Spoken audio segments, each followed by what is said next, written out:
Electoral area coordinators, any polling station executives, members of the new patriotic party, communicators now,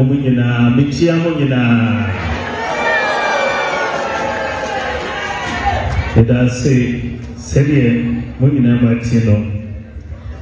year 2024 elections, no, December.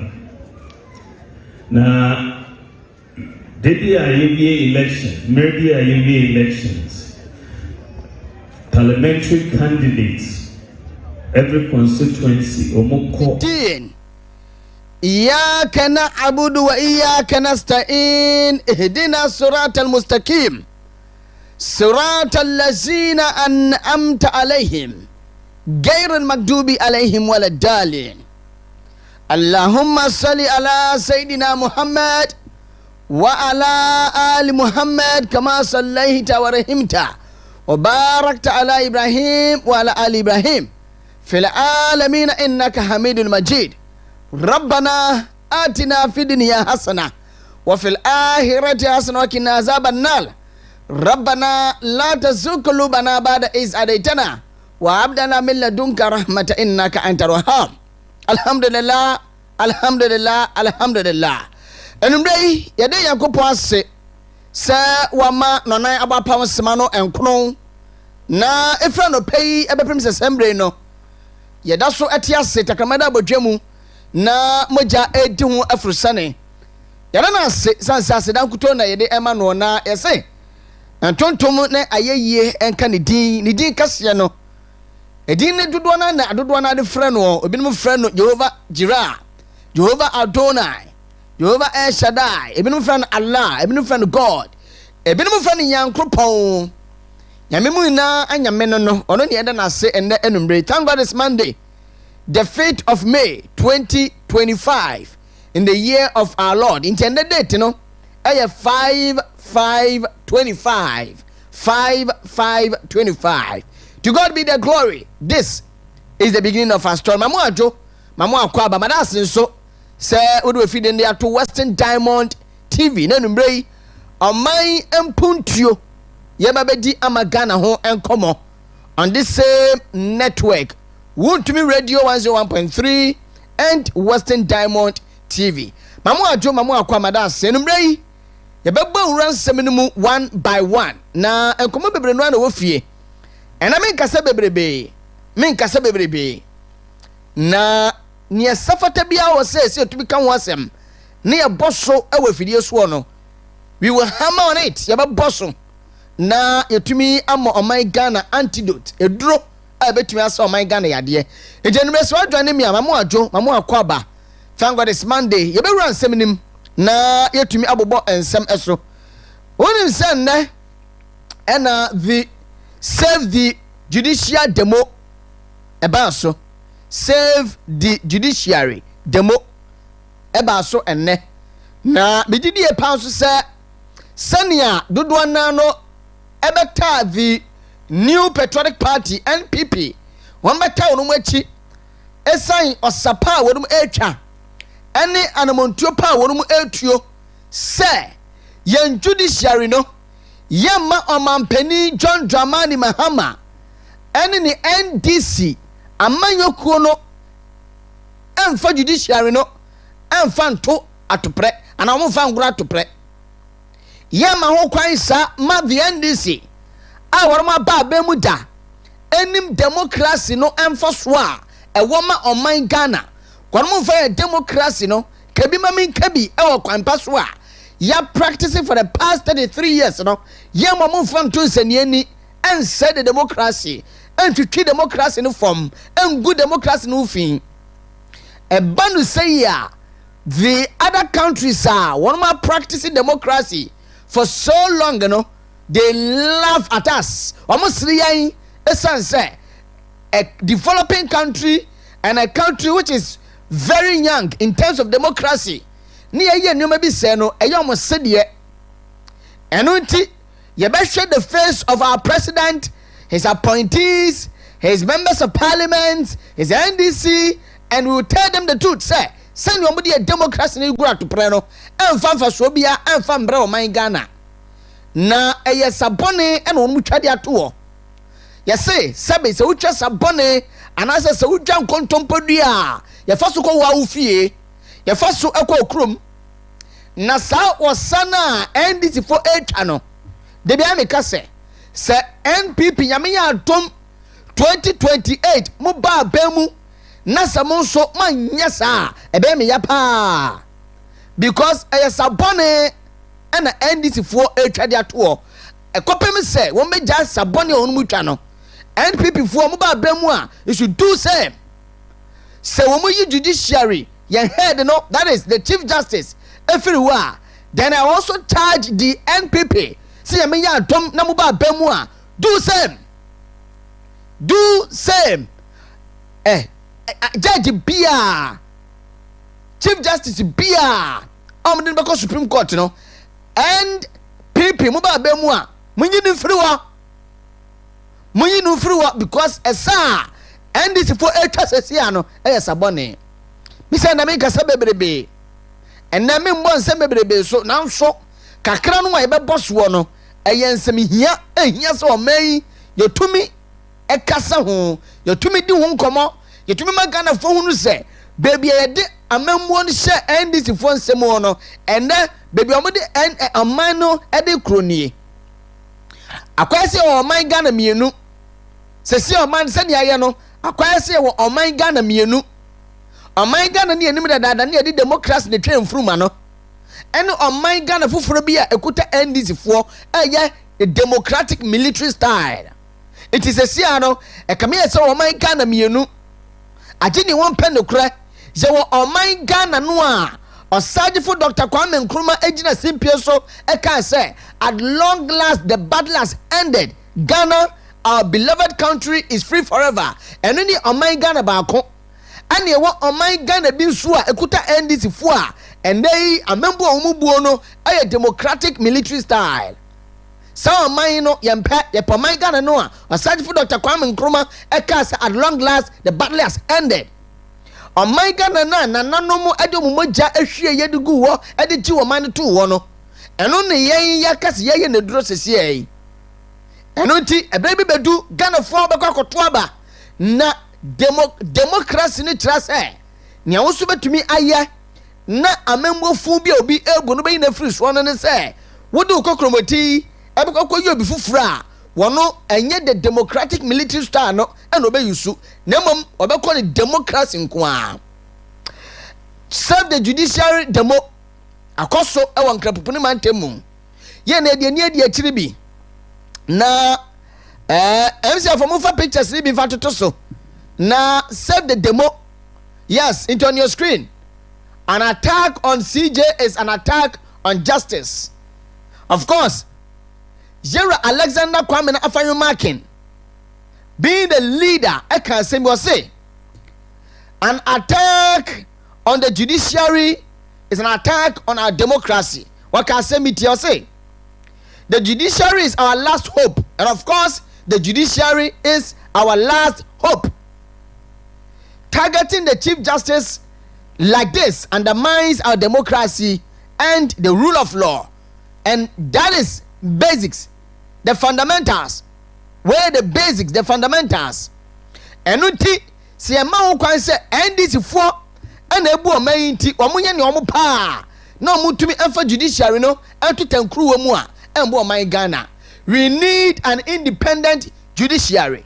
Enti wo hwe ni padomu a omu free other political parties ebeka NPP ho na omu form a coalition na kire se obia eka se John Dramani Mahama na NDC kwa omu fo so eyi CJ no enye very flimsy, very weak and difficult to understand. Flimsy excuses, flimsy petitions, and flimsy petitions. It is very weak and it is difficult for a rational human being to understand these petitions, you know. People say frivolous in the sense say it has no serious purpose. It has no serious purpose. It lacks purpose. Very frivolous. nyina so no purpose papa bia atimu papa bia nim just that e pese saki CJ no na wo de mo me kokotie aya enne save the judiciary the mono ye kokotie koma hodo bi e koso Yero Alexander Kwame na fanyo marken ne semi okaye MC a mebo wa ha nti momfa we ne to so mayen na afeyentie Alexander Kwame na afanyo marken asem a wokaye ebra womo eko present on petition no ema the secretary of the Judicial Council mientie no. are here as citizens of Ghana, empowered, boldened, and encouraged by the Constitution to express our dissent and protest in a peaceful manner.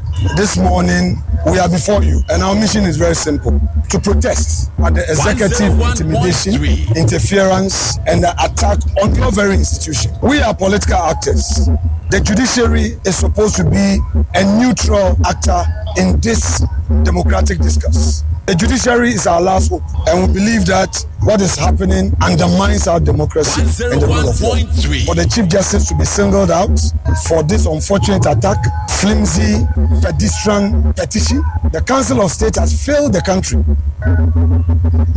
And we want you as an institution to put aside your individual differences and know that it is your institution that is under attack. Maybe today is Tokonu, tomorrow my respected friend, it may be you. You don't serve at the whims and caprices of a political party and a government. If you wanted to be a politician, you would have been in a political party.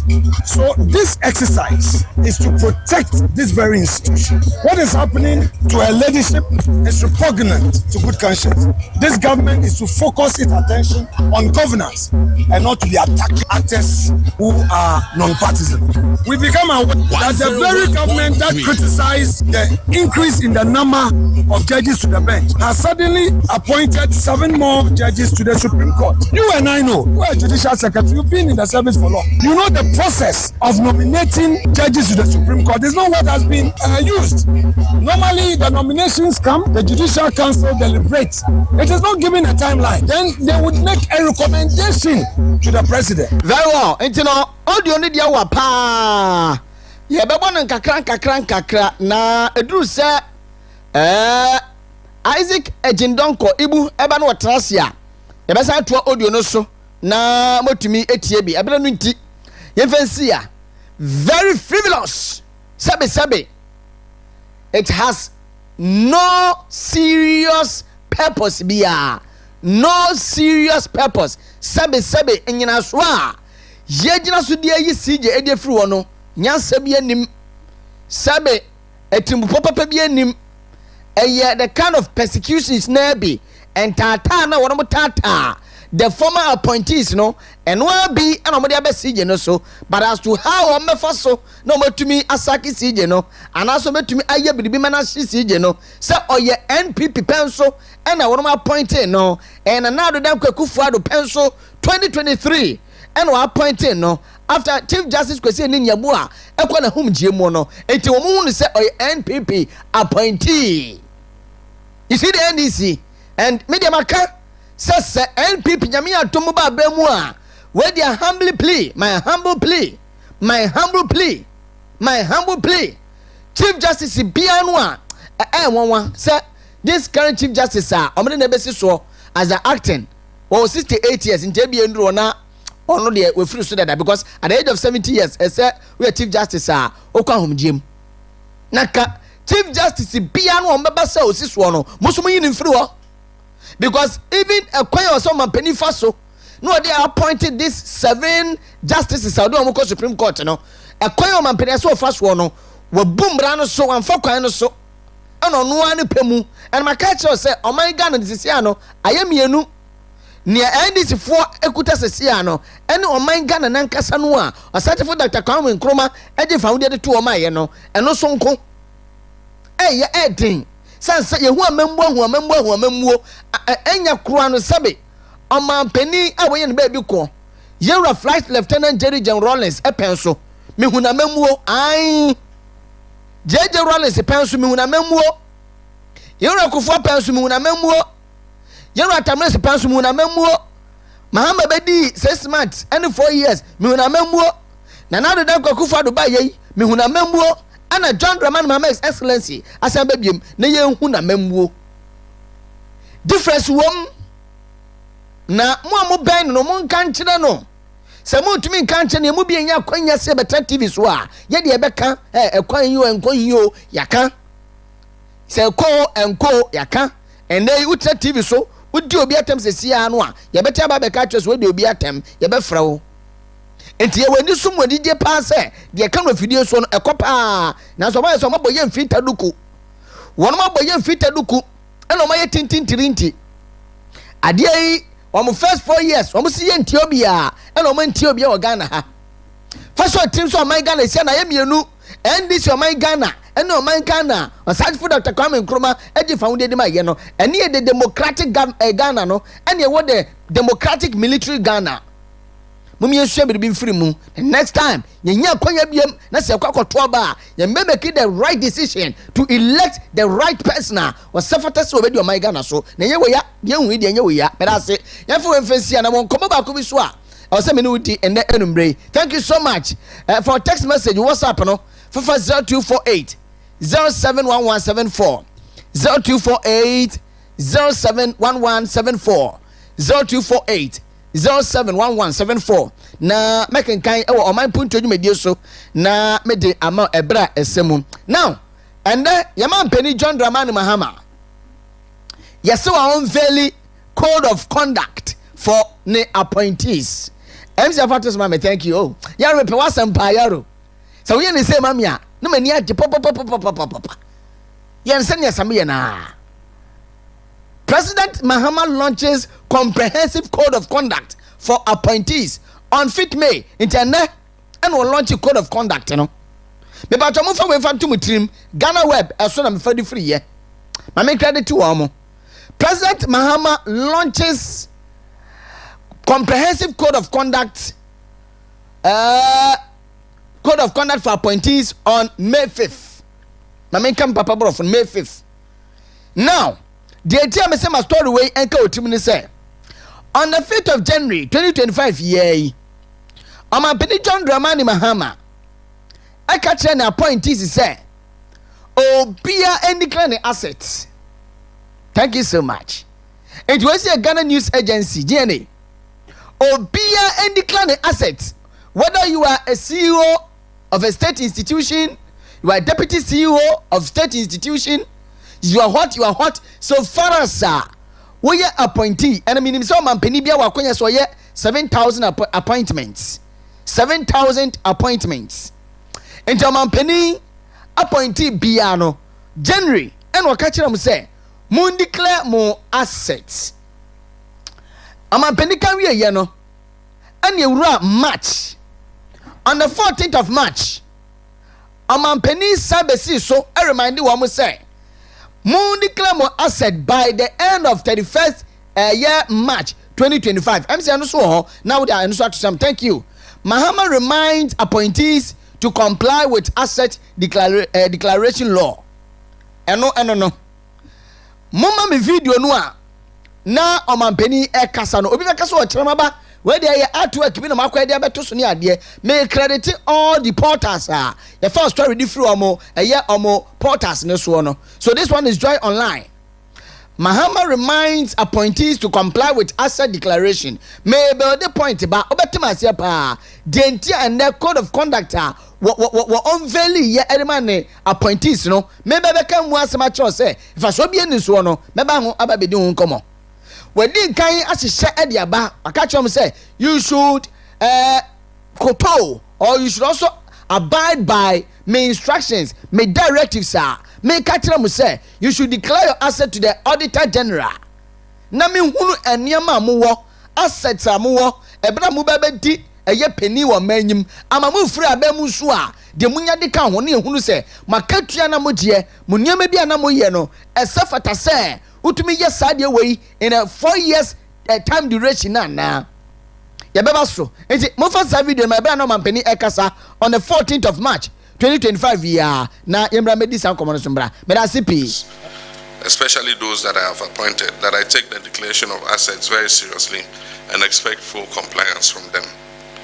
I've asked the Chief of Staff to send word to all appointees to ensure that they declare their assets by the end of the first quarter of this year, that is by 31st March 2025. I wish to stress that any appointee failing to meet this deadline would face severe sanctions, not excluding removal from office. Even as we strive to hold past government officials accountable for their stewardship, I deem it even more imperative to enforce anti-corruption among our present public office holders. Charity, they say, begins at home.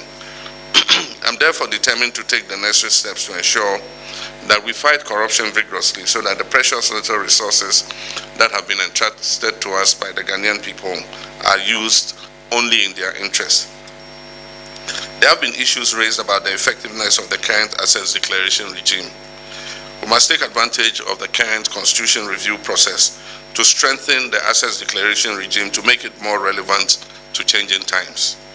I believe that we must move to a regime where the assets so declared can be published before and after public office, so that the phenomenon of unexplained and overnight wealth, obviously earned through the proceeds of corruption, can be checked.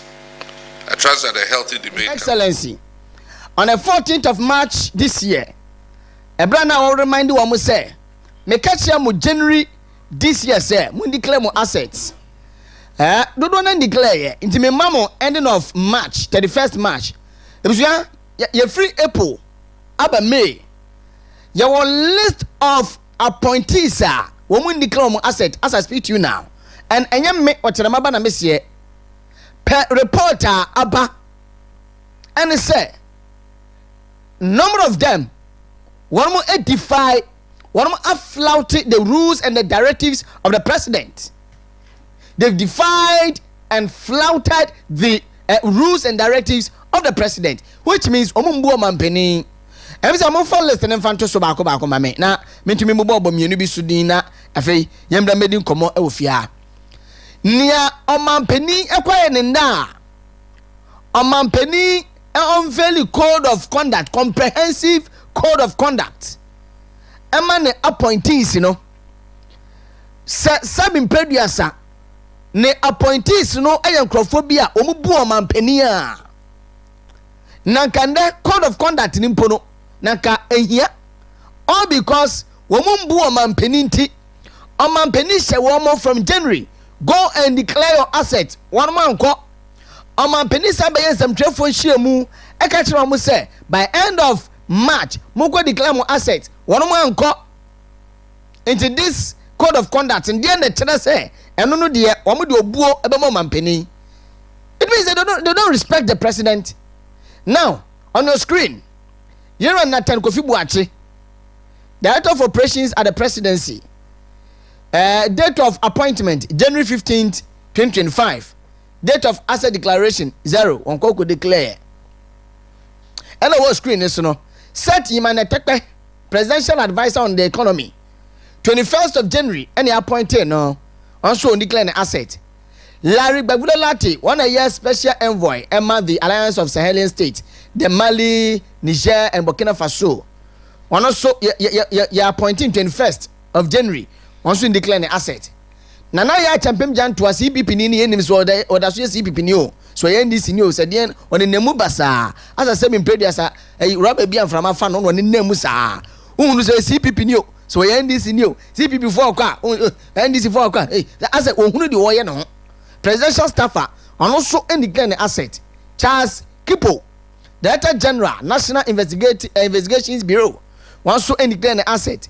Dr. Peter Buamo Tukono, Presidential Initiatives in Agriculture and Agribusiness at the Presidency. Okwakoye agric e Oman Mpuntuo aso ye okodua cabbage ene ene eye ntrubu e Oman Mpuntuo aso ye ho. Menim de okoye because ade de mani de na okwakoye agric Oman Mpuntuo aso ye. On page my dear boys, no, because we be Samuel Ofosuampofo, or policy advisor on politics. Nasisa Grams on the board chairman ma Cocoa board. And he also first March and the boni di on declare asset. No, on only 28 January when declare asset.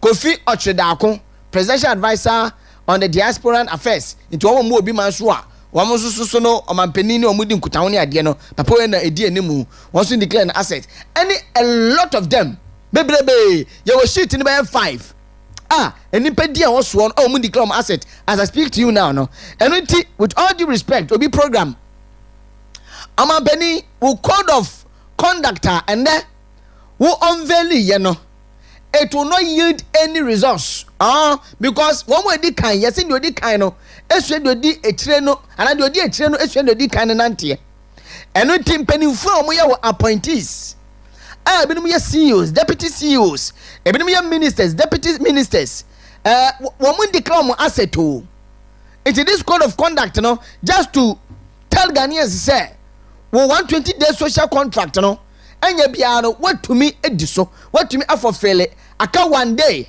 and that aka just a day on the 7th of a year May and on my 4 months ewo ekonwa so as a president and 4 months no max is 120 days social contract and unti ade bia no wo so no esan eja Ghana for tugu no suntie no also make sure so ye biribi some gymnastics be some ibi nkonya bi ni ade to tell Ghanaians say I want to me and make it no meeting the deadline and written the comprehensive code of conduct or launching and unveil and you do results be still one unveil because you were precedents you were evidence I bet to me that your company say what catch our point is say they should declare their assets one man kasa what's about back a month later as I catch you say ending of that month na wo kasa match one man kasa ho into code of conduct and on the end ebeye enko into samo amampani yes 120 days social contract ni de e wo say wo meet now so no de akoyi se yese agro na beda efra na po na agro no yehunu se ebeye de san committee wa na ka ka chonso mu declare ma asset no committee o mu ntie nti o man kasa ho na so ene okwakolonchi code of conduct bi ni ade a ni na no ode wada ni o me dia katega na fuedi sumo ya gas o social contract mi no na o social contract nim but enyiri di any positive results bia me na sipi some 33 minutes past the hour 4 Wontumi radio 101.3 Western Diamond TV enumre yi Oman Mpuntuo dwumedie na o hwe no TV no so amutie nso na minia barma the Canadian burger okoba ye hunu hwe memetie de minim so de bibi mo bi so mfamra me dia na genim se obi kɔ Accra ba at least pound no na atwomode se ma hyedan ma edi mbese meboso but ende e ka me se me kan kyere no na me kan kyere se okoba ye me hu hwe yera Isaac Ejindonko dodo na freno Ibu. He is the communications director for the secondary constituency NPP demo. Chairman, good evening. Good evening, brother. Bokwa. Oh, today Usuban. The day we are telling Siban. Tell me Siban see you. I don't know skadi. Usubani, what the knock a craving. Medina. Ninja. Boy. I can't. At the house only a win train me too, pa. No, I rabbit and pa. Yeah. No. Recitation. Yeah. And there's some first sister also chill. Zongwana. Zongo, yeah. Oh, okay. Zongo ni say one what it means, you know. I mean him. Nyo. I'm at one car. Nyo. Some of the way twins cry. Mechi ba. Which the woman were twins. I want now why twins by me doing it. I would do it. I will tell you. Me tell you. Oh, okay. Ayo mwana. I want a ATM pharmacy for okay one tilty. Oh, okay. Not your name, Mrs. Stampa. Ma we say. What do I actually make you since? Oh, yeah, with ala. I want to know. Oh, okay. Masrachi no. Masrachi no. Yeah. I want to know. Oh, fine. Ye jina Masrachi no ehwe jundu park. No what. And check I want to want to ticket no. Malabo me mpenti no mu nda nkrofo no reba soja funu ba no me sana meko. Me mpemu asamala me nyimbo me mpebo ntino. Yes, a constituency boko there. Oh, constituency the boko na. Kofi bi no aka ejun kofi bi won sika mo da won ka o social media TikTok. Wow. Na chwa kasa okro. Oh, but sisi ampo fufula ba. Oh, okay. And another one so. No oyo pounds. Akuno euros. By pounds. Jawo fila. Oh, more fillers by 5 gum phone nida. Ni nya ya ka oda no nkotin. Se ebo mpere yankopɔ na na adom wenya board akadidi. Wo tete nkofo nsika mo. or in so obi ampere ne nko yeah ne nyimbo hase sometimes you know or mistakes so they rectify say what to task and obi ogin ko obi ahwe no ntia campaign time one obo ombo so abedo opere and me one thing I believe in yes we are all doing politics but when it comes to personal issues na ebi no monye maybe o wa one I will feel the other one personal issues here politics but one person approached me there obi abagin papa niska during the election on tray they no so no pe nice way be and I can be able to was can dan to go on radio to disgrace a person the motor task is area akwenja aba another when your position when your board member I don't know sabi bibi kakra bi opoi ho ohwe na onfonto etu aka oni bi na nkofo won ha okay mate kasa no oyo hadoso obenda man na credibility is at stake people will think that a bia ayo tuntua anade a bia friend then ebon ko fepu okay ewa see what to trust me I don't indulge in damnyama but what to trust onhwe onye nyimi when it comes to bosa na damnya nkofo won ska oje do be connection am wona na be dem be onhwe mate onye fo na en gas no ba okese kuneni zinu onye nyipo no izinu sekendi no na oka nti onye azi bi o se de yedi da agro kra very well mate me da say now you for just 1 minute thank you to no so far no me say Okyeremaba yes sir ehwe the way you put me in chat okay here communication director and the PD no GH1 yeah and you know say obendam na dam no ma yen nyaji because one day o me yen nyina ayo tumi hiden e do hobby okay and it's a good move mo hwe na ne pe mo nyaji papa e chen ndi we abri okay na yinchi oye mpanyfo region ngankara honorable Andrew Japamesa we you so na honorable party o friend then Morocco du biara onam nyimzi ho na adweno den trim no what is a friend we are them demo no ho some obaka ehwe judge fu na asemi on radio or kan asem no nyina he has to represent the party or radio do one way or the other so mfenchi akaseman papa na ehwe the tour na party ne rekona oye tour makade why successful okay yehu binuma work kan samwechi with regards to the owner na hu there honorable Kennedy Japan nom na ye wa only sini steel plant botema na brofu investors wa aba na asra kwanna okohwe na edwuma ebinum sindo o chede wa draw wa asra kwanna dolkai na edwuma bi nti na chede e wodo bufu yi Anthony statement will make on the Silla is going to contest. Yeah. And so we no boy for Uncle Bokero, them the major party mon contest. Them you be resignation letter bay. Yeah. So it tells us that still he has the party atata. Still up on the democratic dispensation you woman or you juma. Yeah. On him the party we believe in democracy. Nti obeshem kenasoma why the wako contest ma. So I want to put the what it entails on the BBI fine. The turn day, and one also a lantel.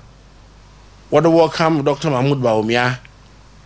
What they send a signal telling him where we are right now, that he should come and rescue us from the hands of this inept administration. Yemu binum anaga no fu binu ko to abom regardless me ka kire ho nya wanti manyo ka sei ehwe babre saloon fu bia wo oye is one of the be mpere ke the exact machine ma ka kire very well wa ka won ho abom there sisi ara onadwuma no nkwado within 5 months you want to shut down in a shop bosom call full leader because of dum so or kwado now why a campaign no what about Dr. Mahmoud Baumia Chow there? Why a campaign? Dr. Mahmoud Baumia casting be there. Or be decentralize the solar system no to the extent they be 2,000 megawatt. Right? 2,000 or 5,000 megawatts. Solar. Also boy ma yen nyina nkwan kru bi ne dwon akodo nso ba bopon chew the mistake wo ye bia wan to abama ne bia wo send papa na onkodo na onbo ntu olobo no na Ghana fu nyina won ha wona on there na so ya ba no no kada hu ato abama obi mpo ameda won ase nto no podo ye hwe okay yan konkomo no so ne hwe save the judiciary demo menim se we follow wo mo a you're Alexander Fayemaken during the petition or hand over to the secretary no okay can some bobo some so pass judiciary no don saka judiciary na akwa say omo ye our last hope to don saka judiciary na akwa say rule of law and the democracy na opesa don saka but yentie ne kakra yentie ne nsem ne kakra bi na afei yenyina so enfendi yan comment am say amofa ne video no to so mame na yentie you're Alexander Kwamena afanyoma kan nsem bi o kan ye during the save the judiciary demo and encouraged by the constitution to express our dissent and protest in a peaceful manner. This morning we are before you and our mission is very simple: to protest at the executive intimidation, interference and the attack on your very institution. We are political actors. The judiciary is supposed to be a neutral actor in this democratic discourse. The judiciary is our last hope, and we believe that what is happening undermines our democracy and the rule of law. For the Chief Justice to be singled out for this unfortunate attack, flimsy, pedestrian petition, the Council of State has failed the country. And we want you as an institution to put aside your individual differences and know that it is your institution that is under attack. Maybe today is Tokonu, tomorrow my respected friend, it may be you. You don't serve at the whims and caprices of a political party and a government. If you wanted to be a politician, you would have been in a political party. So this exercise is to protect this very institution. What is happening to a leadership is repugnant to good conscience. This government is to focus its attention on governance and not to be attacking actors who are non-partisan. We become aware that the very government that criticized the increase in the number of judges to the bench has suddenly appointed 7 more judges to the Supreme Court. You and I know, you are a judicial secretary, you've been in the service for long. You know the process of nominating judges to the Supreme Court is not what has been used. Normally, the nominations come, the Judicial Council deliberates. It is not given a timeline. Then they would make a recommendation to the president, who will now go through the Council of State. Then eventually it gets to Parliament. So this reset is a negative reset, and we are calling on each and every one of you, from the acting CJ, acting judicial secretary, or judicial service staff, or judges, that don't be comfortable and think that maybe you are benefiting from it. So as the Akan adage goes, very well. You're Alexander Kwamena Fayemaken, the minority leader in Ghana's parliament, and what is workers MP for a Futu constituency. Now, Abubu and Sembe Noa Eso, Abubu and Sembe Noa so say Council of State no we fairly on my Ghana. Even there was a report to be about say Ghana for Noa Eso say John Dramani Mahamad's Council of State no nya abolition because 1 umjume no it is unclear, 2 umutu mampenifu ntie intimfaso bi enu omoso na wakan no so asem na wo sign ese judiciary ni se mumbra mu bi san se mu institution no ene attack no ebu me ni komo attendance net wo sen ene komo awodo a obobo so yi. Oh, attendance day was encouraging, okay, and was massive. Looking at in the Monday ewa working obibaka money making Monday, sure, MQ na nkofo weje hwan edwuma nyina na wakọ boa dwumezi no oye ndase na yezema mo hwan na looking at the veracity of what we are talking about no oye azibia other Ghana ni bia atwena adwene kodo hwe say you take care e okroma now. The 3 arms of government na executive no headed by the a political leader, the president. the legislature headed by a political leader, a speaker of parliament. Sure. The only arm worker in justice, whether you are wearing an MPP political or PNC or CPP by concave lens or converging lens, as well as some qua atentini obey Juma. Sure. Regardless. Now, since Wabaka train there, they are going to turn that arena into a political arena. Then we need to rise up as a country. Because internationally, I don't know how they will see us. We have experts in this country. We have foreign companies in this country, these oil companies and stuff. Now that we want to politicize our judicial system, when they get a case, they don't have any confidence. Another one year confidence in the judicial system, because they know that the judicial system now is tilted towards the government of the day. Now, so oil another oil international company, no nya banu asama. Obviously not other Korean Supreme Court. They will go for judgment outside Ghana. So, international world, you know, and internationally, how are we painting Ghana? Okay. In terms of our justices, have we sat down and asked ourselves about this? Why are they? Okay, you know, 2023. Now some more came. That we have card bearing MPP judges. No, so we make sure that we are appointing card bearing NDC judges. More compliment another wako Supreme Court to ma once we obey NDC for judges or no. I think them not pro and I don't know good because looking at now the issue at hand there. Chief Justice if you wanna ne actually if you are supposedly you are telling the whole Ghana that you MPP instead then this in any laba when Aban Sasa the impression that you created that MPP you know only in ne then this in Beno MPP too will not sit down. They have to remove the CJ. Sure. And also bring their preferred CJ. Sure. And also feel the MPP. So, no, the third arm of government and also they are politicizing. Where are we going as a country? And who told you there? I appoint a judge. Another say, hey, Supreme Court judge for another Chief Justice for no one summon here the record court a bit beam. But do for sir. Every before. Yeah. One some year there were a bit beam. One some year there were a bit before. True. So what has changed? Me, I always advise people. I don't want President Mahama to be another. They be able to me say Mr. Sharif no one papankasa. On said one papa nizin ko book him.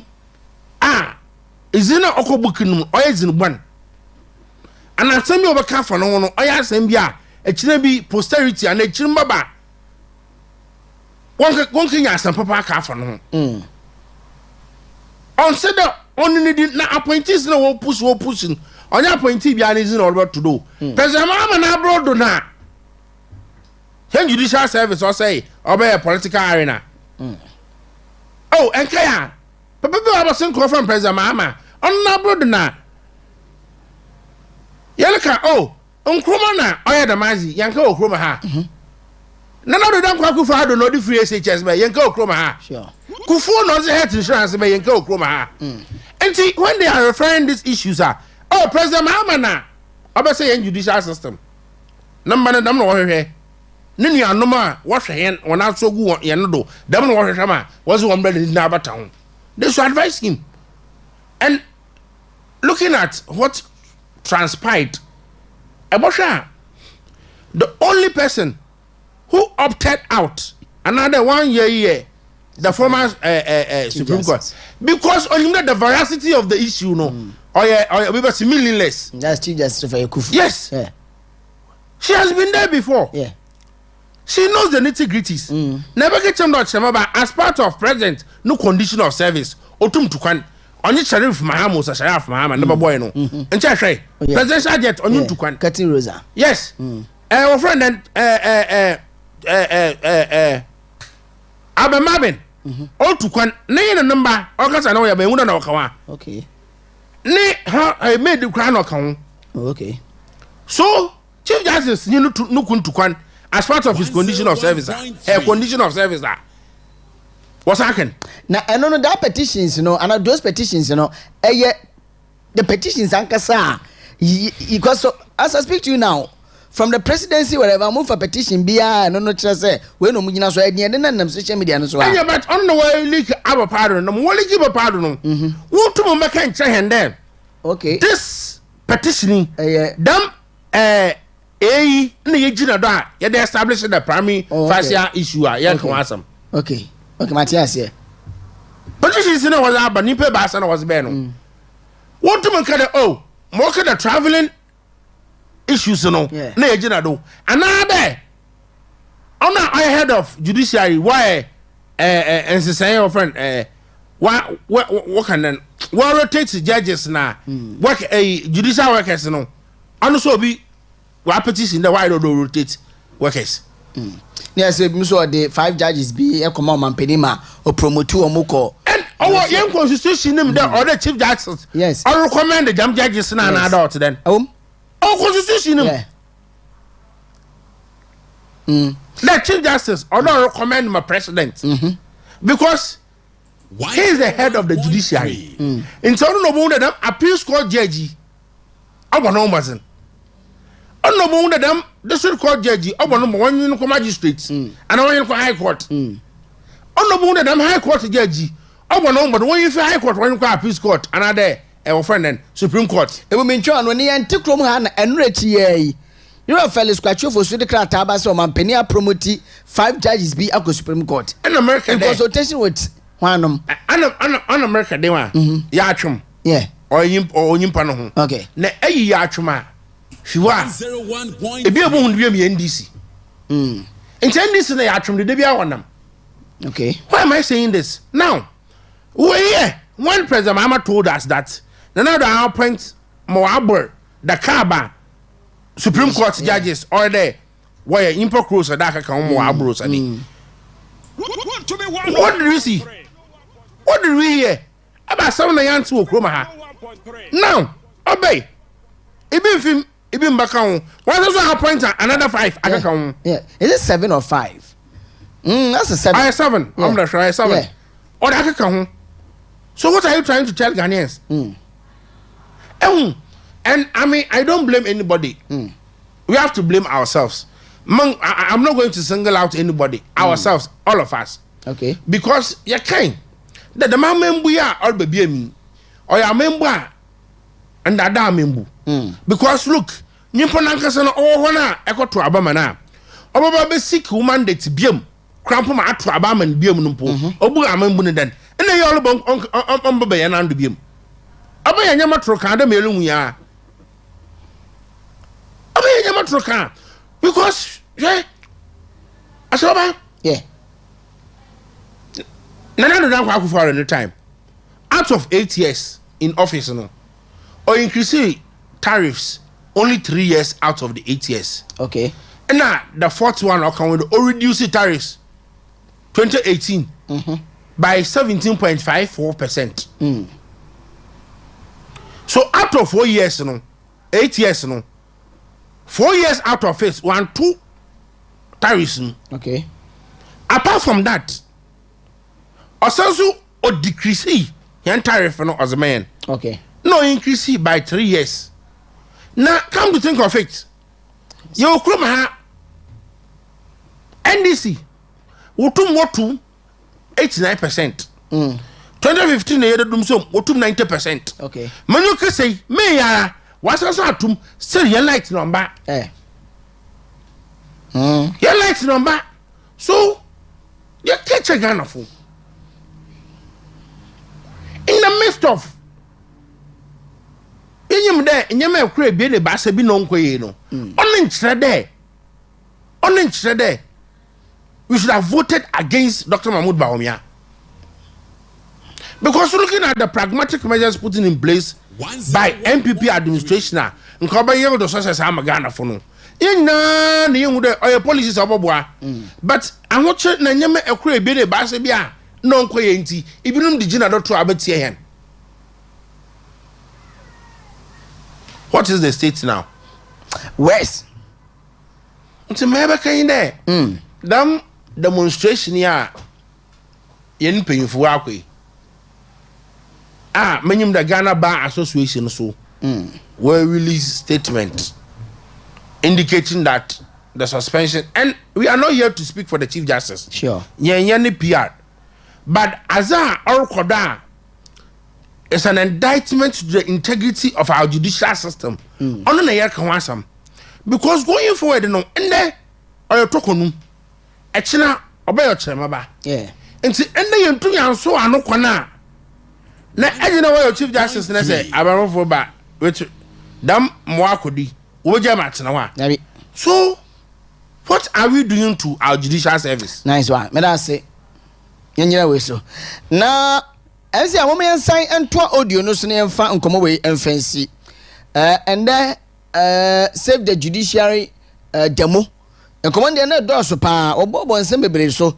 Yente last one na yefa this discussion emfansi yen call the next year topic for text message or WhatsApp messages fafa 0248071174 0248071174 yenti ni aka no emresisi a.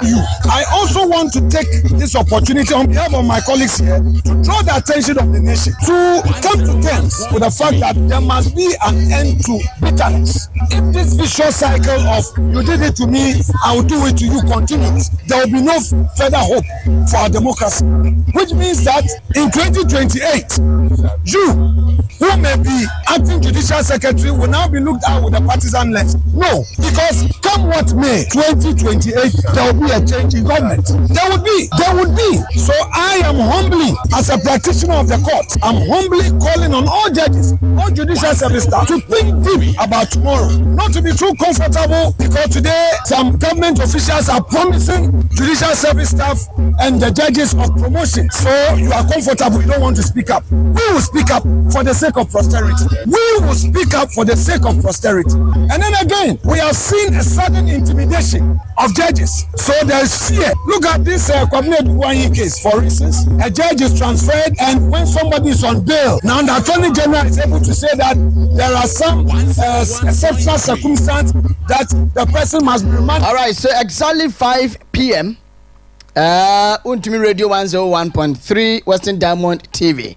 Audio na utie no eyende nkoma hodo course so ewo save the demo save the judiciary demo course so nkrapuni mantemu. Now ya to so na anwum bi wo ho menim say artist ne can promise dia your friend terminator terminator me nim to me tese say get off terminator sana me de metie say get off na omodo mo say yes say na omo nu nsuo say den me dey mu so mo ye but me fan of no sa enamafo nyum dead nyum dada no na me metie wo hu nyum na yi ase nyum no enu tia na akshow den now terminator Ghana how bia no tin inside share e man penin so terminator 1 dey am say abesen ko is terminator 2 na woso now ebanu say yenyi nkrofo adi bra mo nya bone omo bra nso ye say be won be ko ahomje mu a aben we ba ye no he's doing his worst or ye man bro so and no Tamale Teaching Hospital TTH the Minister for Health on what to which then to me so pame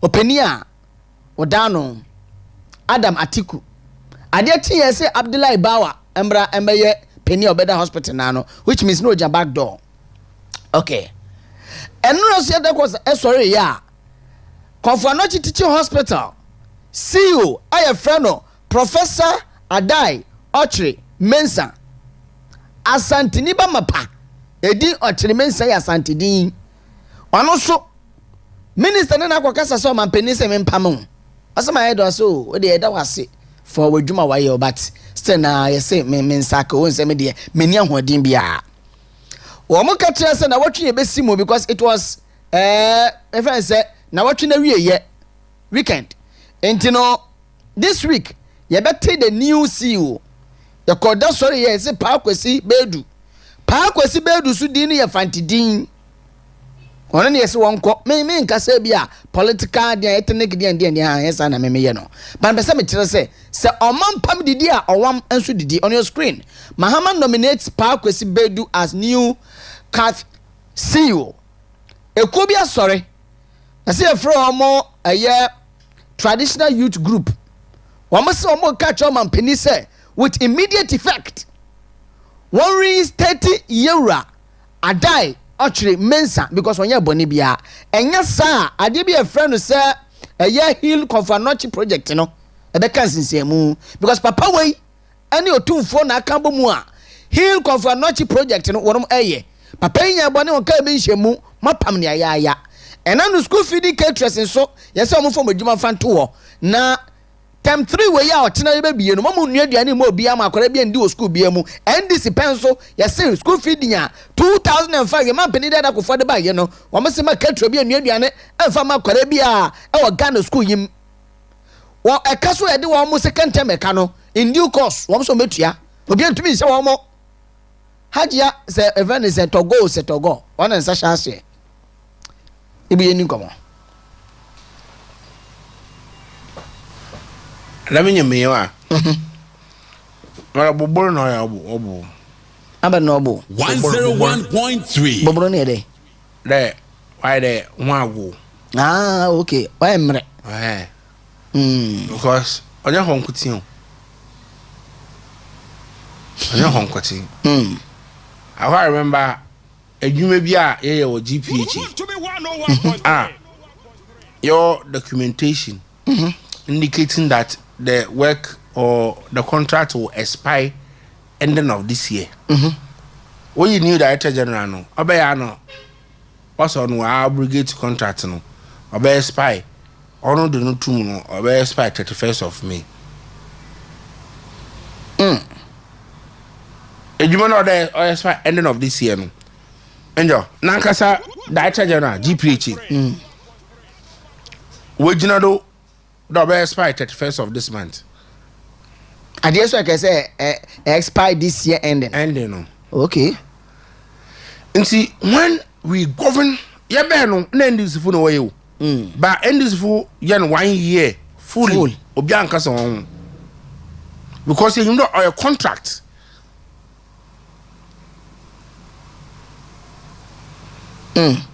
Now, Obandam na. The next time, next 4 years, MPP power. What do you expect? Dam na nkofunu obeje adwuma ne because of how yali yanyama no ana President Mahama na nzebe bia wa mankofu biliye no wa mankofu piwe no ho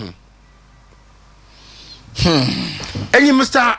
Peter Amobedi akwa Amobedi akwedi director of what? Ampa port director mekapa. Oh yeah, civil servant. Yeah, but Mr. Afezi. MPP time. Sure. Mr. Afezi were appointed I think 2014, 2015. Okay. Yeah, but 2016 Mr. Afezi no time in straight order pension. MPP aban Oma Mr. Afezi no call pension. And sign no replacing by Mr. Amobedi akwa. I'm a some rocket show. I some rocket show in there. And yan fam branch in some. Somebody yeah. Civil servant. Or today, why your minister or Minister of Energy? Now to Director of Petroleum. Next in the Director of Petroleum and Asakan. Okay. On your government appointee. On your government appointee. The certificate, no, yes, you rise through the ranks before because so a government appointment now Captain Question, a very nice man. On the day, no so we'll go through the ranks. Okay. And sign up Captain captain masisi a wabe director of port. Okay. Mr. Bediako no we HR oko marketing oko PR we would be mu oduri. Okay. Let time on swing only 60 years. Yeah. So Nebobama, what you have to do is you reshuffle him 101. from the director here to the ministry. Because it's under Ministry of Transport. Okay. But one what the book at and was here Bibia. Yankare. From phone where you mum. GPHA. Cocoa board. All the places. Ghana gas. Ghana baby. One more abefi. Me sometimes abandam na ma sound warning keke. And this is for one. From 8th January 2025, they should mark it on the wall. And this is for one from 8th January 2025, they should mark it on the wall. All the 10 years, all the 15 years, all the 30 years won't pay a now. What the 10 years, what the 20 years, what the 30 years, still there will be change of government. We will sack all of them. Mark my words. Because in painfully and when two man can answer one. Yeah, but people make similar suggestion with regards to Mr. Afezi. But President Nando can know. Oh, you can't any. Hey, Nejima, why should you go and sack him? Asafumafo went to how do you call it? Vetting said the same thing. The president, I'm Asafumafo. Woman come with you there. As I see them say, because they are Ghanaians, they are not from Togo. So what are we talking about? What are we talking about? And I mean, in Babuna Okrumaha, no, me pity my young. The reason why me pity my young there, Abana, all about power, also young body. Oba the people from 24-hour economy. 24-hour economy no maybe not said there. Awo enjumebu. 1.3. Enjumebu bunyi there. When would the youth in yejuma? Enti moba say oye want to be ha another aba abenejuma that time bet. Ana STMA or abenejuma. My first STMA example. STMA in ejuma na ta STMA binu moba na pa 6 to about 12. Okay. Na ebinu ma ba SCMA 12 to 8. Okay. Na ebinu ma ba 8 to anapa 6. I don't know catch na. 3 shifts, 3 people, 1 job. Regional office. Na only that time bet na passport office. Ebinu ma ba anapa. Ebinu ma ba reable, ebinu ma ba yimbil. Enti sisi ala wona okwa anapa open. Me reable edana de ho yimbil edana de ho no. President ma promise and oba from kofu egum ana. Yeah. No, I run a 3 shifts. On a catch on the same uniform la 1 3 ekaya. Kaipa. And now, Ghana for in Babun. When you are sitting another what to one out soon, what to Abamo. What to Abamo, they don't know where room, Asak one. Page 84 of your budget. And that's some there. This year, and for Babun be our room. To be 101.3. Tell you, it's in for Washam, Mr. Page 84. I can budget now. Or some that this year won't for be our way, you. And inside the policy be so bad. Or that no documentation as in I am cratty, nothing for parliament. For parliament to glance through there, oh, and part the Mazia Ghana Muska, Yeroquacobo Humbri, above woman. For them to ascertain that yes, we should allocate or make some budgetary allocation to that sector. Anna, yeah. 24-hour economy, no policy documentation be that. Each day.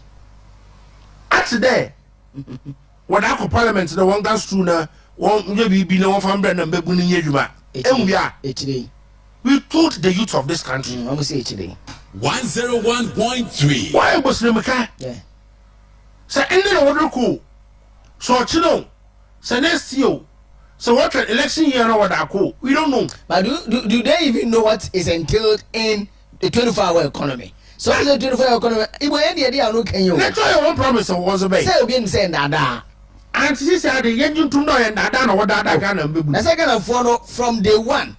I read the budget 11th of March, you know, and you who say, and some people okay, no. Yes, sir. I am that. And OP, I own Jagana for from home. And not pa. Oh, share. Apart from that, apart from the 24-hour economy that Yabakade Wadada Mbebuno. Now, what the tax be our friend? Tax on non-life insurance. Our budget in will pass. Tax on non-life insurance and life insurance ye nimpanazi out ye insure. Non-life ni done companies. So say ever never tax non-life insurance the companies. They put your extra tax. Ever tax obinifie. They acquire insurance or put your extra tax. Yeah, tax no oba pass on to who? Onyam bebu na yeke head ani bia. Onyam bebu na page mo company no ma. Sure. Now coupled with the Dumsoye wabe low productivity. So how are they going to employ people? Yeah. Apart from that, Nina Ankesia, asaso abaka chayan in the budget today. 3 months bia about a review of tariffs. And one so I mean clear example me with the mayor I review my atom as a man. Very well. So now I'm able to I'm on be. 2 and that's how budget to me and to more ejuma. In terms from Kofu ejum. 3 as also increase the non-tax life insurance no increasing. And as also increase electricity or tariffs will come out. Very well. And to be no yajumano, a slum rate 4 and your man nano crow unemployed youth in this country. All right. Bella, I'm saying, more far away in my phone, no, now, here's a message in Biaba. Now, and that your news at 12, no, yeah, story be pre-tech. That I say, you try short from pre-tech, can I? CCT, Coalition of Concerned Teachers. It's almost somebody from a pre-tech. And James, I'm on the phone, but somebody to me, this video, no, first one, no, and the second one, not to Mama, because they were also saying similar thing. Say, ne. Oman Mpuntuo ma yen sebe nimpa 10% say yen kola ma cost of living allowance emma kanu boba yelo no kebetumi de bi e de hyehyehye baby emma ana wo kwa komia ketentumu a 10% uwie ya o saje sa 10% no e wo ensuo ne kane abom asa akra ma ya san da woka nti no wom kwa na so omobaye nti omondum ho pa as teachers union no omondum ho pa seriously na me rese benya sa video na msiafo sa video ni available na ewie 12 o'clock news no ya boss so protect for a story no na yes. Asoma Yes no onye and onye aza oye as a fufuro president mama na about ye hu de menyame because be sida but onom de na ka che na was short memory nti na wa man na adwen wan den wan kodo no Asoma da me yerkin abanda do no mon kola the American. Also, on internet allowance will say, yes, internet or didn't know what the friend. Okay. For teachers and research and book allowance. Idea. Okay. Abenutum over 200% book and research allowance. Also, I just want the exact. It's kind of what the friend. Okay. What the talk data. What the research. Very well. What the member from an school. Nina kushaya. Teachers alawa, nursing alawa. Yenye mbofroma no ma ban o twa wana lampo a waji no wada be social media wakade yanto ya ajiso yanto. What's the state now? And there teachers are aban mo on appointment. And the answer say last week no was it last week President Mama no ko baby teachers went begging.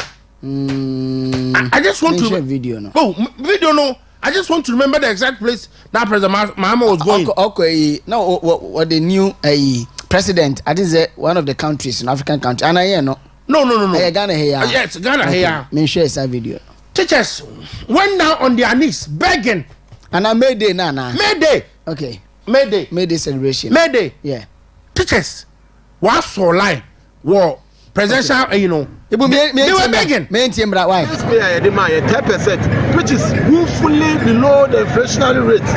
And if that is that, government should reduce electricity, any water, yatum. And the base pay I demand 10%, which is woefully below the inflationary rate. And if that is that, government should reduce it or else give us a cost of living allowance within the year so that it will push in workers, so that the cost of living allowance will push in workers for them to live well, because the inflation is far above the percentage that was given to workers. Thank you. Electricity, any water, yatum. And the base pay I demand 10%, which is woefully below the inflationary rate. And if that is that, government should reduce it or else give us a cost of living allowance within the Teachers Association so that it will push in workers, so that the cost of members now or central region. As far as the theme of this year's May Day celebration is resetting salaries and the conditions of service. They are also telling government that they should what? Reset the salaries of teachers. Teachers' salary is woefully inadequate. That's why there's high attrition rate. Look at attrition rate. A teacher put a want to buy, work for Dubai, work for her. But it will check a year. We know that teacher want to buy.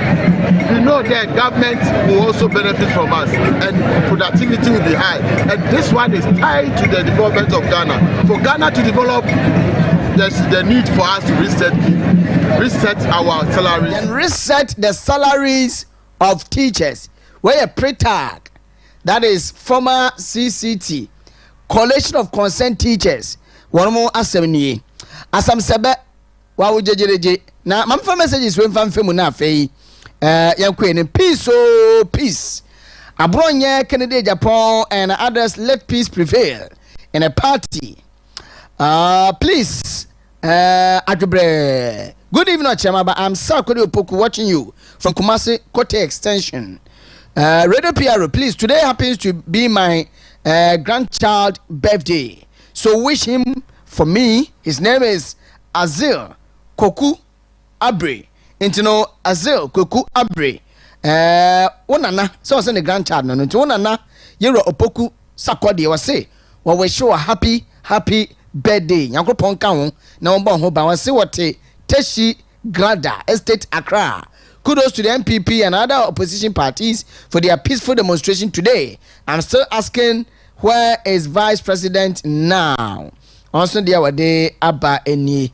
Well, so at the Nedianufi, I say from Sule, Sinyan KTK.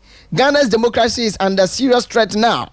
The president's decision to remove the CJ undermines judicial independence and set a dangerous precedent, as past administration have worked with the Chief Justice despite political differences.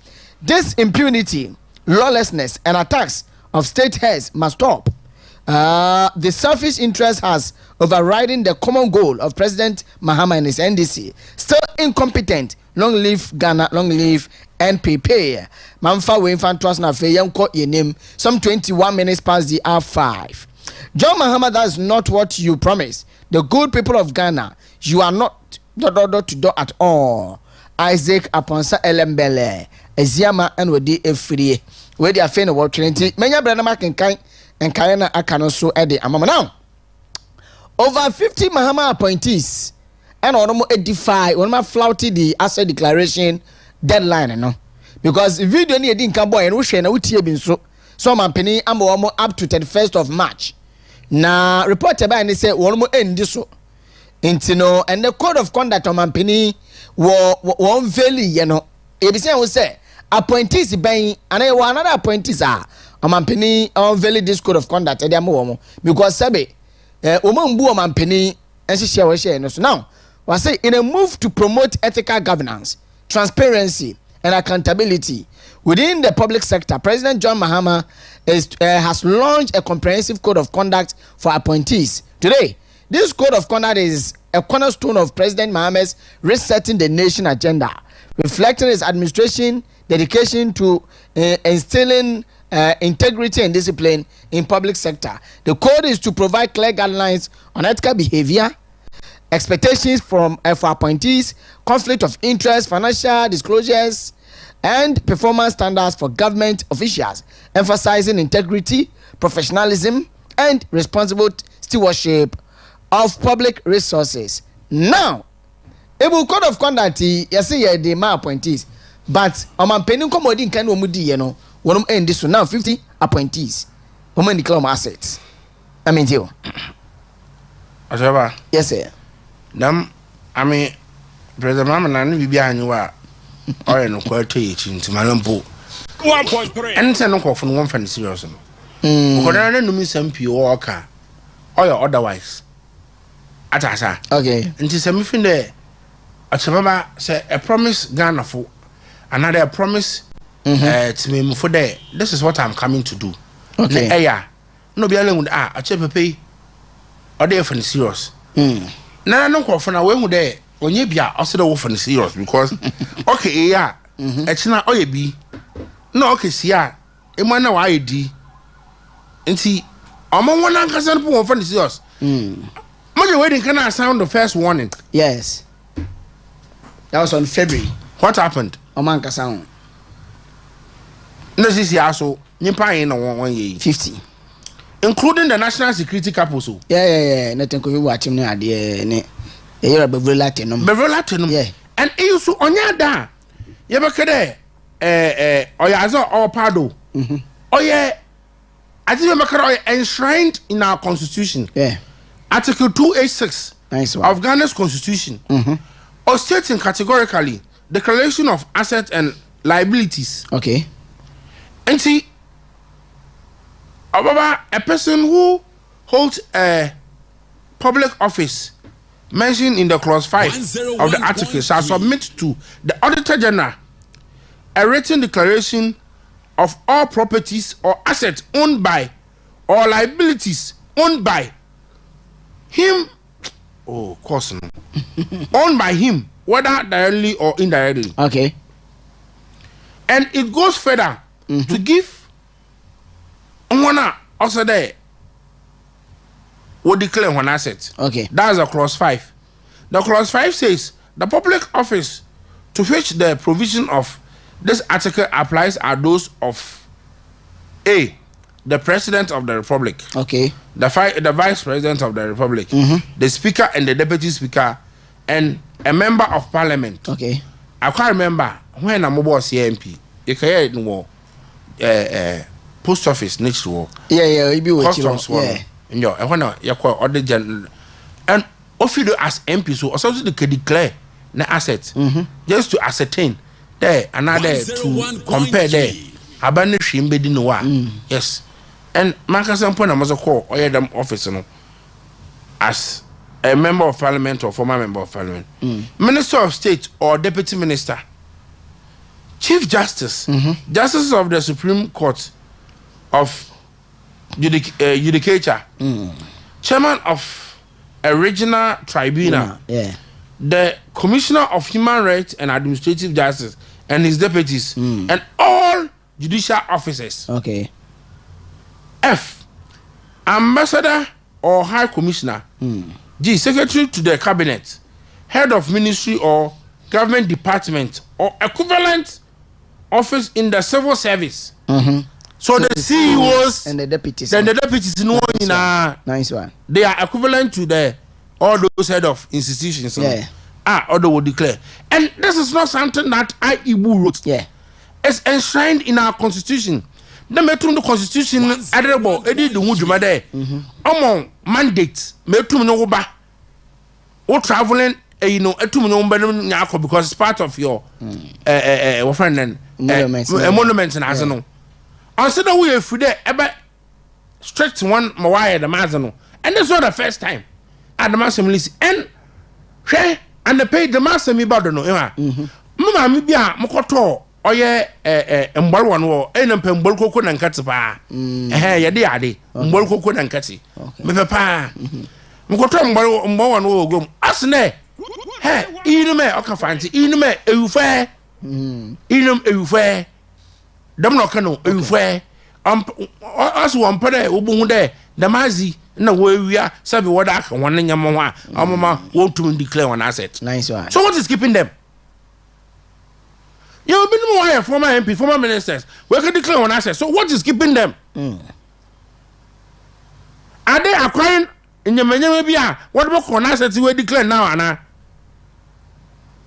As their properties? Want to be 101. Because now, Obian Chassis, have they acquired in the maybe all back dating?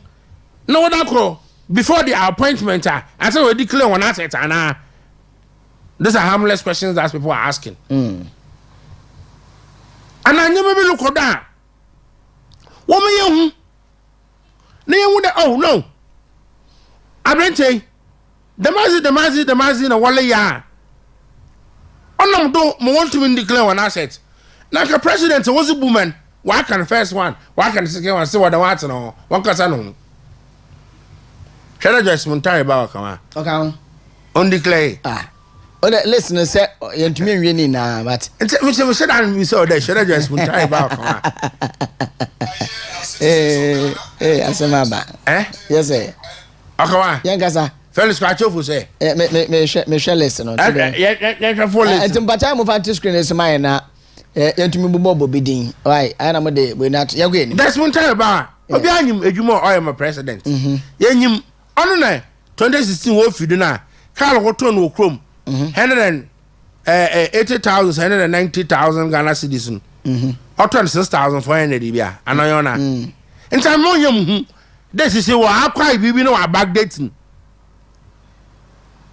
another wa akwai bibi o backdating asa no we could declare one asset na ka president mama menye ne tse no ho ya no la ombua. What does it mean? And okay, so list some one of the on count. And my woman ya Margaret Anse, Ghana Enterprise Agency. Or ha. And our list be just ba Muktari. Oh, I question them say. Okay, and we to say yeah Haja Fati near boni didn't see ya or that school feeding and we near the on needing our ha. Omuna and declare me my sister Margaret Anse. Oh, says Kauden Kaisanka. Okoko declare ni adia me pese me yi emba no ebi ewo mu oba bi ti say Dr. Winfred okay Winfred ono ye berema ya queen me queen enti atoma me ya kan de oya azibia o say de wo hwe na wo yi mu fi wo na oche ibu ona the level of sura o my president no another or how president no tum no another yebakade you see that powerful wow appointees now appoint no one day you are not powerful, you cannot do anything to them. Them A plus only attorney general only also are corrupt on to so yan she and pass on to me yan she because when you molaka and touch about yan she I don't constitution say on say they did that goal constitution also na okay them call for no for one won't your uncle and also for one 5 months to 4 months to IGP ana okay what is that kutia say den ya boso them constitution na amon kon mo to your no them constitution also amon kon na declare asset so why are you refusing to declare your asset and see ataba the present issues are yes okay but obi bi some assembly na makara ma so be studio ha maybe so and the pay on your sister radio station call Radio 360 all right there was an issue hosting Rezi with regards to some finances are Ministry of Energy won here to put our light on some 65 million. What the reply was finance minister say I'm 65 million interim year the economy no obey bibi o kakra and I'm asking myself or I asked myself that now wakache hende page 3 paragraph 375 of their budget what's what they 292.4 million what we call a sanitary pad what I'm more from her. Now Okyeremaba in chance then I say I got a sanitary pad I'm more from her. My lights in engine do. Sanitary pad no watch one. And from an menstruate this month we are sanitary pad no using this month. Next month we use our sanitary pad. Yeah. This all got next 2 months. Next year we use our sanitary pad. Got to be. And now we catch and every month be a we supply am more from man. What is your woman be in Abi? What your woman be in Abi? Yeah. Now some questions some conflict be there. If you don't have 56 or 54 million, no 65 million to put our light on, to buy crude oil to put our light on. Ne etum catch hand there. Ebenya 292.4 million. And the oil pad that from her. Then Mankara misplaced priority and not yabati. Yeah. Because Okyeremaba, I was saying, light is no Okyeremaba, productive hours. Okyeremaba, part 10 student to more. Ken, about to me. Nana the Danko Kufado, Hona, light is 24/7 for the Okyeremaba. No one to part them on ba. No motor. So what are you talking about? Yes. But even back to Yankoma Day. Still on asset declaration, meaning say nkofo be some questions bebrebe ni ade a. Oman Mpuntuo e ka asem bi e wo video na ye kokohwe enim. Okay, oba ye minyambo video ni ma. Emsia mo first video ni ma Oman Mpuntuo video no asset declaration no. What say when declare your asset no by the end of March you face serious consequences and not excluding removal from office. Me ba cho mo video ni mame say I ready am roll mame me da ma say asa pelisi simyama bosa famisi sabatu okay ti ya say video be ready na omotumi roll am na wetie ni Oman Mpuntuo ankasa eka ye was not excluding removal from office.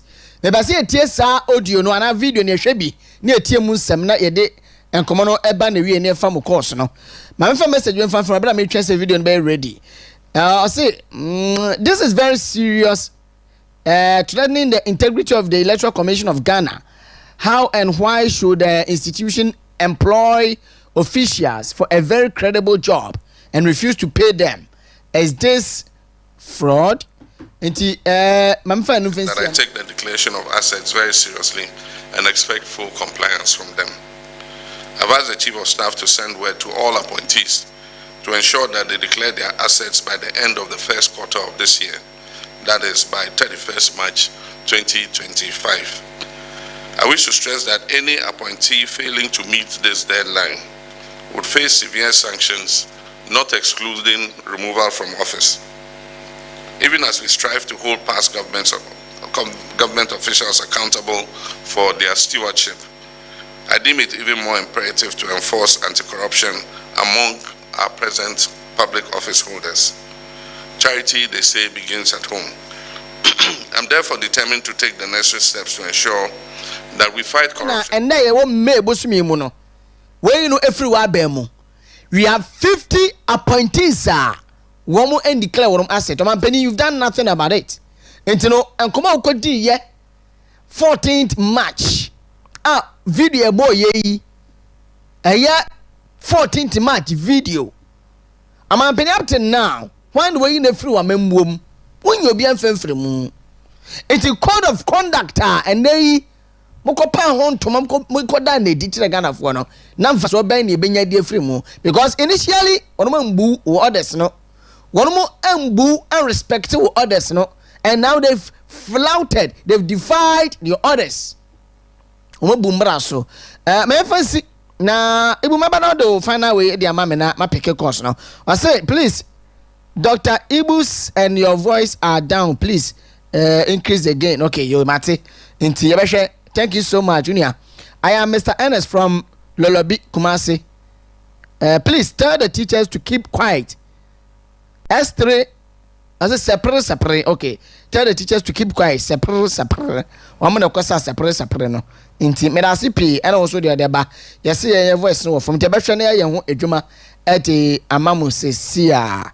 Intino Ebu Sesia for Dr. Ebu. Minim se wo pande wa hiyo. Wow, mamfa we fan film. What say? 24-hour doom so. Thank you so much. Also ne dia.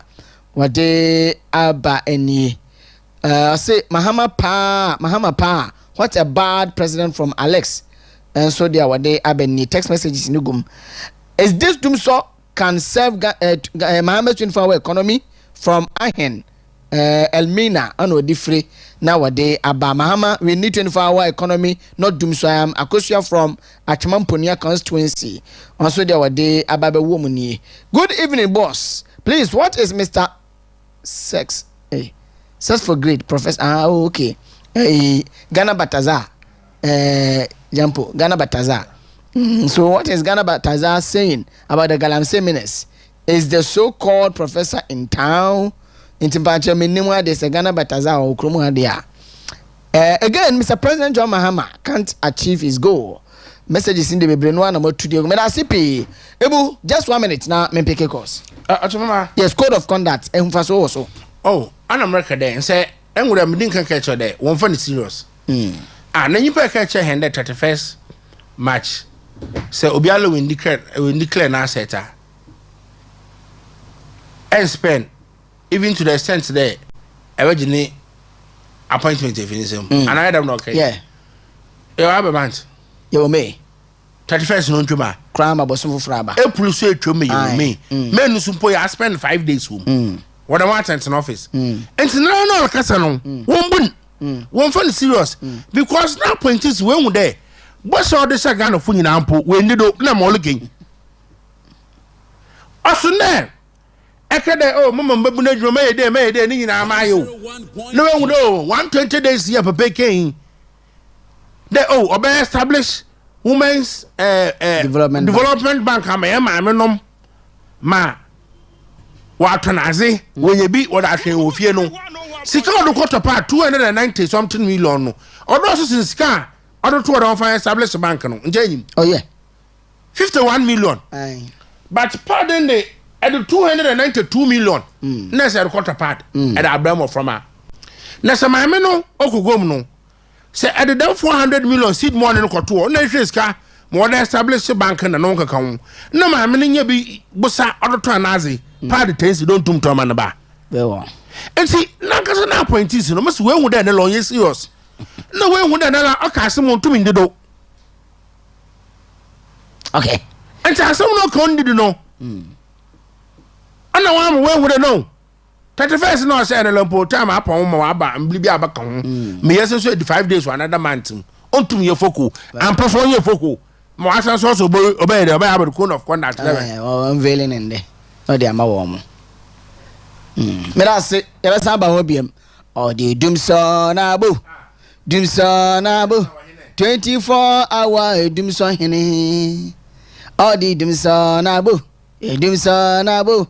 24-hour doom so hene mahama 0248 071174 0248 071174 ye be phone line send there to bacha oba ye ntietim na entie ho so e TV no so mesraw ye nya pick wo no a wote hello no a o volume ni yifrim entie wo TV no so tie yen e wo phone no so 0248 07 1174 0248 071174. Yenin komo. Hello, good evening. Good evening, sir. Body man de Bekasa free.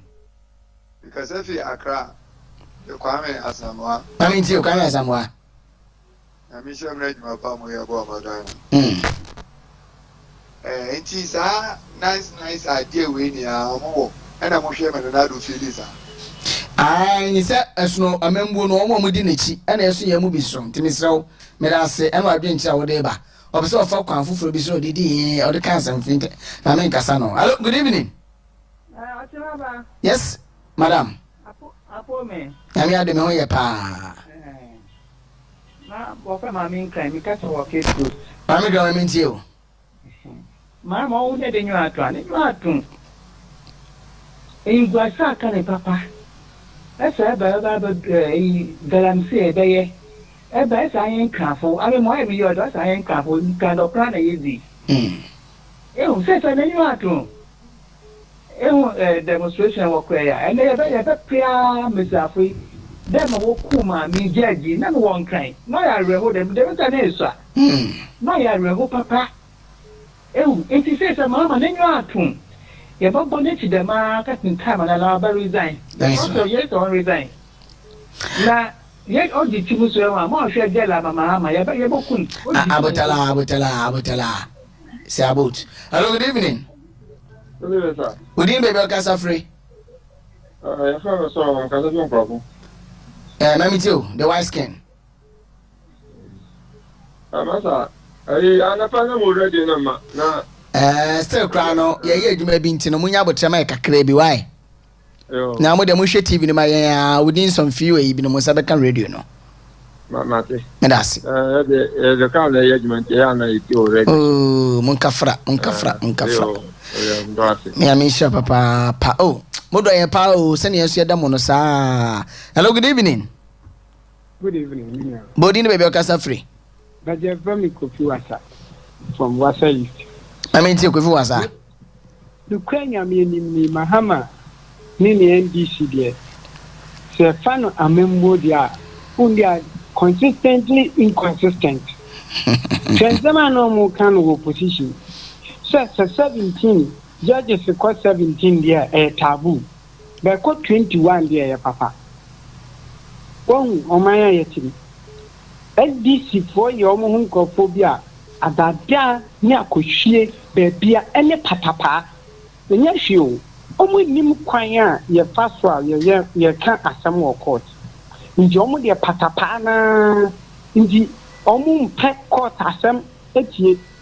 Omo pomanga some crop or no ba maka say oh na we MPP but I dey American obia or ye Ghanaian should take this serious. The Chinese say oh ye Ghanaian na so nya some work quarter the omo de wo ko ananse oh ye adwuma na onya banya problem a omo pese ube wini nti omo be kwa appoint NDC judge mana betran so ma wa tam no ya boegu. All right. Mati, many hours a name at CP.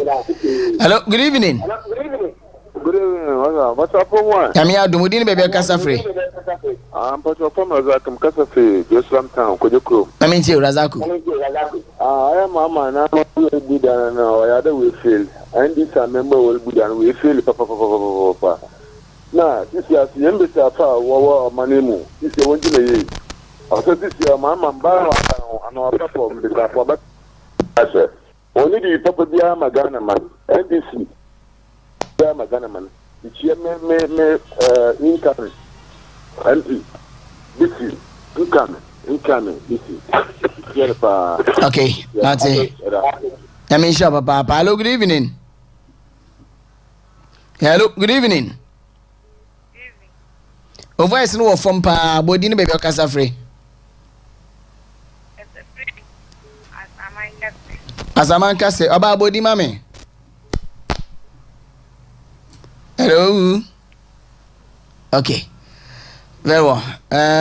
Mame Showy. Hello, good evening. Yes, sir. Good evening, baby Casa Free. You didn't hear that for Papa Don in your Papa Doji. Onia, Yango.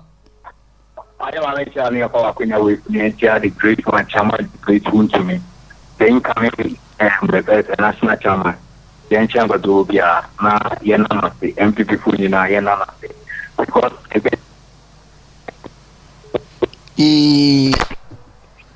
Chairman, only I will I know air to the pound. You mean, we are in Jay in the jar. I first a Jomahama Nefe, the Ablegana for you. Only not become as something. This kind. MPP for you in Kayo. Now say, can who go more near Papa John, ye come. Kana, a first way, or yet if any breaking up. And what about the shoe could. He has sent to win that in your Papa Yan Cabo. The end Cabomoa, dear Papa John, ye a birthday. And Yami had more 20, a birthday to me. Now, eventually, after the declaration, a birthday, John Mahama said, and ministers for the declare and yes, I think around the end of March, around the Soviet declaring assets. No problem. You say the man which you on other level, the president to declare media. That's it. Declare the car small say ever to be. It don't have the coming 2020. Thank you so much. Hello, good evening. Hello, good evening. Morning, baby, Casa free. But so, the friend and I'm home because I feel I tell you, Bunanamo, come in to you. But so, what a mess from Namakasaka. Good evening. A kind of Yankasa. I could hear who or TV anymore. Mastremo. You see, I'm a beer MPP corner. Ewa actually, actually, Papa ever faswa, ever bad me. Now, you're waiting to. My doom TV because in the same question, say you can pay, said the answer, Kataka said the net and some one, get mass of what, and you're not let the power. And some one, yes, some one, and Yapa, up in the demonstration. So, we'll be there. The idea of petition with yes, Remo. Yes, some customer to tell us my own. Nice one. Yeah, Miss Medas say, I didn't share no air pa. Good evening. The radio PRO. Saint Okushambo. The radio PRO. A dinner wabon me yim paya bon paya mouse, so can you doing a da 24 hour with them? What is that power? The Yuma. Oh, the way I mean, you. Oh, I hear. Okay, him. Yamin show. Number one about the papa, where you papa, what a book. Now, the next NPP National Women Organizer, Yamami about Tampa, Western Virginia Central, Honorable Katrina Abema Afiku, the Rubiano Yami, Shano Kase, Chairman of the Squadron, Escalocatan, number the Colonsa, Joseph Fono Amami Fo, Ubiala Yasi, Colonsa, Edinburgh Secretary, Baby Rubiano, or Pio, another Edinburgh Secretary, Escalocatan. Piero. I mean, I shall my all cordo per copper on my page on Dramani Mahama. Why not during day will be the Chief Justice? S.C. Ekugandro Ayaja Wilson the baby. And which you want in Sassy? Which you want in Sassy? There, on manner doom so abdoku and them, or manner garam say all cordo, or manner them be brave, or how Yanajina. You can do on my pain, why be no benya or pepper. Now, what they them she said, but then they go up with the 24 hours acromy. Yanson was simple. Ever say, be yet today, Unquafu and better. Said you can afford use of 4 years, you didn't work. Oh, but you know what it out with him. Nayan come on my pinch on today. Why not drink there or petete Makwa? This are certain Catacomb and quite natural Zebra Makwan. Can't Magana for Yamana Queen. So not drink or petete Gakura. On the on yet you are gonna have the man Membufuni, a memory. Yes, so do. Ever sent you today. Korean Yetuma and Kabum Yetuma, Yakurin Yetuma, then we did it there. Magana food when you end this, I remember for you know. Also, so do 2028 Isala NPP, but some of you. Nice one. Mr. Medase, I am in count. Hello, good evening. Hello, good evening. All right. At call. And you know, Mammy Fan for bear me and saving count never and come on in. Hello, good evening. Evening. But until what TV name, Tim of Fondos, we didn't be Casa free. I show me the Nana Quartin because of free. Also, now got him, I mean to you. Also, you're not India. I got a check of phone and but pay more so to me from a room. Now I pick up why. Hello, good evening. Hello, good evening. I want to say, Yami Adam, when you're pa, would you maybe a casa free? If Flem watch him, I'm a casa free against him. Takradi against him here. I shall meet you. All right. Yeah. Chesa, and this before the Omo Baby, I just am taking judge for, yes, sir. Sana, yeah, Mammy George in the wood from the year, no. And I am Juma. Almost answered that come, Mammy, we see so. Now, Okyeremaba, yes, so, Mr. Yeah, Vice President of Hifan CCA. He said, Mamma, maintaining, where I am, Mammy. sisi amamu no so ka ho so nka ho yinim se wayi maame yesi nchen eye jeje yesi nchen yinim se wayi vice president yesi nchen ya yinim to epna chewa mahama yesi no mayi hu wai Mati, hello, good evening. Hello, good evening. And TMO TV no switch TMO phone name. Odin bebe kasa free. Hello. Chama and TMO TV name why? Kasa phone no so odin bebe kasa free. Hello. Meto onka odin bebe kasa free. I'm for final last caller. Hello, good evening. Good evening, sir. Me a very anti-rose. Me can say free kono anti-rose. Ma Rose ma minti o. Me fa cho. Me can say free kono. Me tonka. Ya damansi. Eh. Ma Rose kasa minti o. Aha, me fa cho. Say the kan say. Say ya matter before you want to be say ya cry ya papa mo ya be ase. Mba. Eti MPP for mom ya nya ba ko en ka mo no na hia yen. Come. Oh, my Rose. Come do we so send a one. Okay, last caller. Hello, good evening. Good evening. Good evening, baby. Kasa free. Family. From Joseph, because everything group. I mean you. Mpoto Ghana for no more saying a young man catch a day or do a short memory. People be joking the matter that chain. And so yes, you're not unable to a diamond. We more the other. The Ghana for Nakasa, Master for your hand.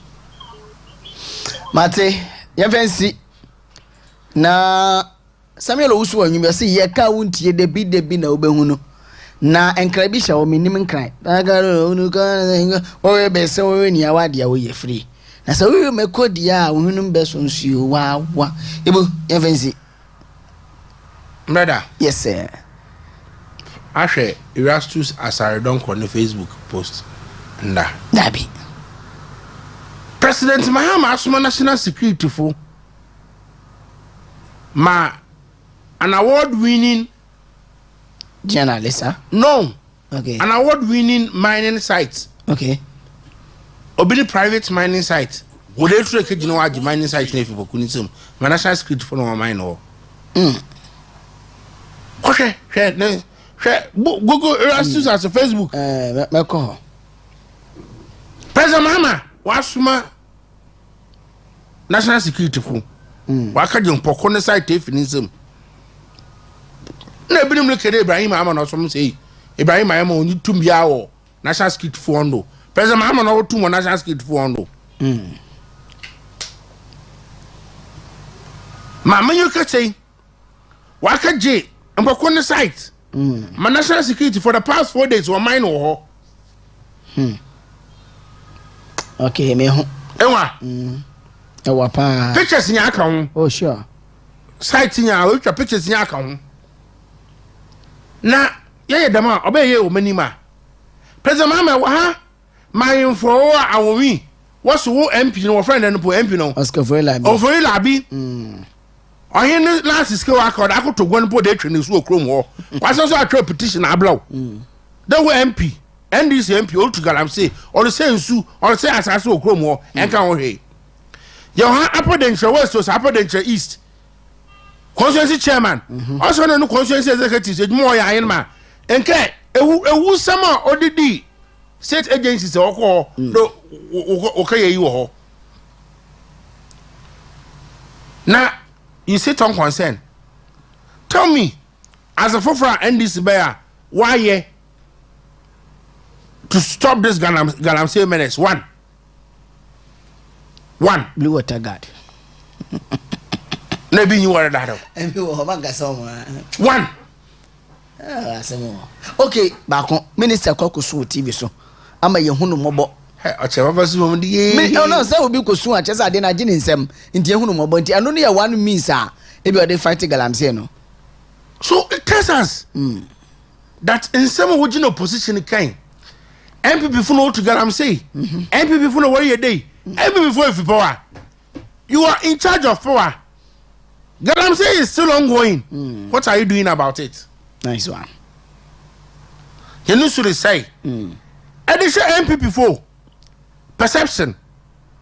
Any concrete evidence, any empirical evidence to buttress whatever that you were saying, indicating that yes, MPP ABC know what to get. I'm saying, but in there, on him, Niska or that Amenfiman Bank, the last is called Ompo, or that go to one or they train PSU. It will invency. What petition?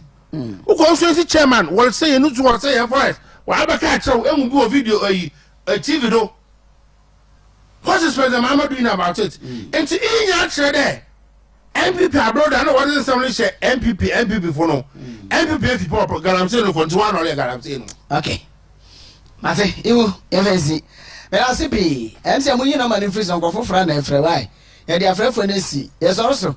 Now and bring me that the secondary constituency communications director for the NPP was also regional communications team member Isaac Ejindonko Ebu Madana say and be a trust friend or by na mada the entire production team now led by our executive producer Nana Berma Banana Claudia Bupra was Kenny from Poman so Abana Sawa Meniampon na Madamu now swasi MCR Same and Mbrei what they come down to talk to you so come opposition be a did an outcome and which is you know Miss Imranti and the oh Same I have a crowd in my picture you know Same sugar sugar sweet beman only a friend Kenneth so then I'm wishing my happy birthday now and I don't know no I will be you at the phone blow you so now wish guess and I more the baby ask you blue.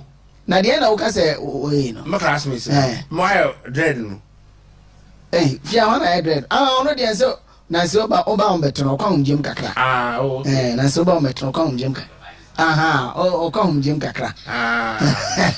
I enjoy your classmate. Me no for bombe. Okay, me fi say mo wadi bia mo ya. Me for SHS. Ya me shira. Bye. Yo bye bye.